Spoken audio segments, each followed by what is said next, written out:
Sometimes he pulled coaches. Sometimes he pushed freight cars, but whatever the work, Duck got the job done without fuss. One day, Duck was resting in the shed when Sir Topham Hatt arrived.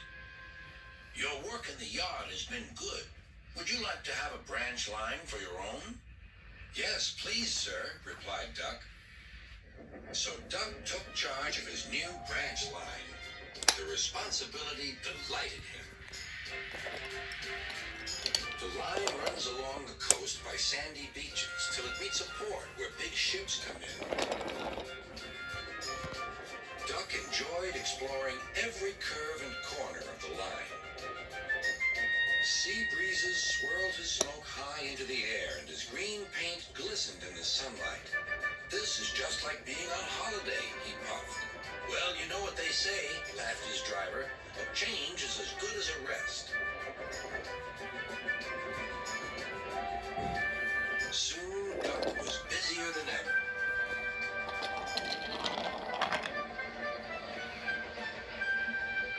Sir Topham Hatt was building a new station at the port. Duck pulled the heavy freight cars wherever they were needed. Bertie looked after Duck's passengers, and the other engines helped too, but the work took a long time.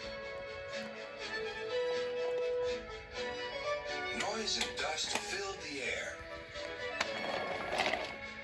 "Don't worry," whistled Toby. "The station's nearly finished." "And on time, too," said Duck thankfully. Duck felt his responsibility deeply and talked endlessly about it. "You don't understand, Donald, how much Sir Topham Hatt relies on me."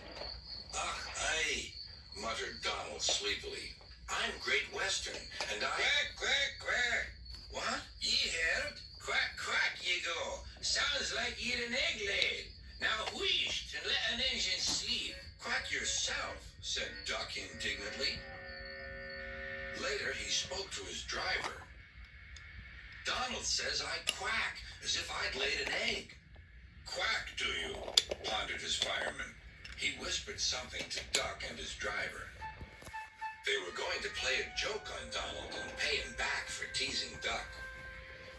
The engines were busy for the rest of the day, and nothing more was said.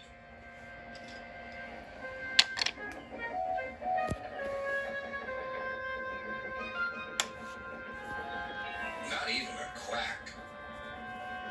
But when at last Donald was asleep, Duck's driver and fireman popped something into his water tank.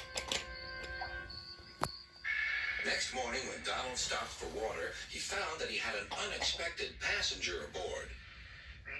A small white duckling popped out of his water tank. "Now, who's behind this?" laughed Donald. The duckling was tame. She shared the fireman's sandwiches and rode in the tender.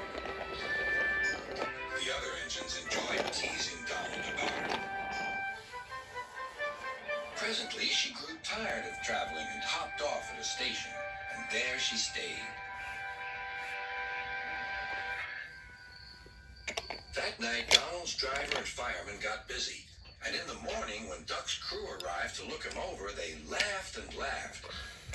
"Look, Duck, look what's under your bunker. It's a nest box with an egg in it." Donald opened a sleepy eye. Well, well, well, ye must have laid it in the night, Duck, all unbeknownst." Then Duck laughed too. "You win, Donald. It'd take a clever engine to get the better of you." There's a pond near the duckling station. Here she often swims and welcomes the trains